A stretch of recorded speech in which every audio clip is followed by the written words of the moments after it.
Tony Robbins once said, setting goals is the first step to making the invisible visible. The first step to making the invisible visible. And I fully and wholeheartedly believe that. I believe that you have to have a goal. You have to have a place that you're going, that you're driving to, whether that's winning a championship, whether that's writing a book, or whether that's even losing weight. I also believe that it is your system that you create for yourself that helps you achieve these goals. And the most important system is habit formation.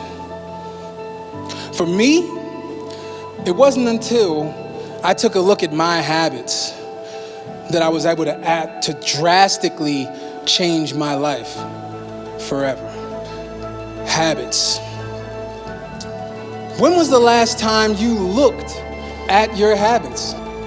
If you want to change your life, if you want to change the direction that you're going, it is imperative that you change your habits. But why are habits so important? According to research, 40 to 45% of what you do on a daily basis that you think is a decision is actually a habit. And habits are just routines that you do every single day without even thinking about it. Whether it's locking your door when you get home, whether it's responding to your cell phone when you hear the vibration, whether it's brushing your teeth in the morning, these are things that you don't have to actively think about, you just automatically do. But be careful, because habits are a double-edged sword.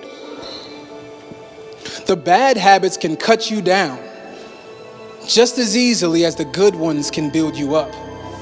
The key is understanding how to design habits that are congruent with your goals and your dreams. There are tons of ways to build new habits. There's the Keystone method, there's habit stacking, there's the Seinfeld method, believe it or not. There's the 1% rule.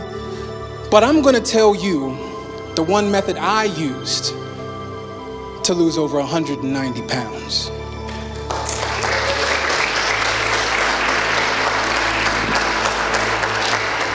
This is something that I don't want you to just hear. This is something I want you to look at and implement in your life today. This is something you can do today. It's called implementation intention. Implementation intention can double or triple the odds of you performing a particular behavior. There have been numerous studies on implementation intention, but we're going to talk about just one.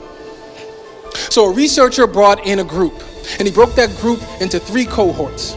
So the first group, the control group, they asked him, hey, we want you to record your workouts for the next 2 weeks. They brought in the second group. We said, we want you to record your workouts for the next 2 weeks, and we want you to watch this motivational presentation on the benefits of exercise. And we want you to read these pamphlets. This was the motivated group. The third group, they asked them to record their workouts. They showed them the motivational video along with the pamphlets, and they had them do one more thing. And that last thing was to fill out the following statement. Over the next week, I will participate in at least 20 minutes of vigorous exercise on this date, at this time, and at this place. The results. The control group worked out 38% of the time. The second group, the motivated group, worked out 35% of the time. The motivation washed off before they even left the building. The third group, who utilized implementation intentions, the third group that was very specific about the behaviors that they were going to choose, where and when they were going to do it, worked out 91% of the time. If you want to build a new habit, be specific about what, where, and when you want that behavior to occur. Now, I used implementation intention, and now half my clothes don't fit anymore.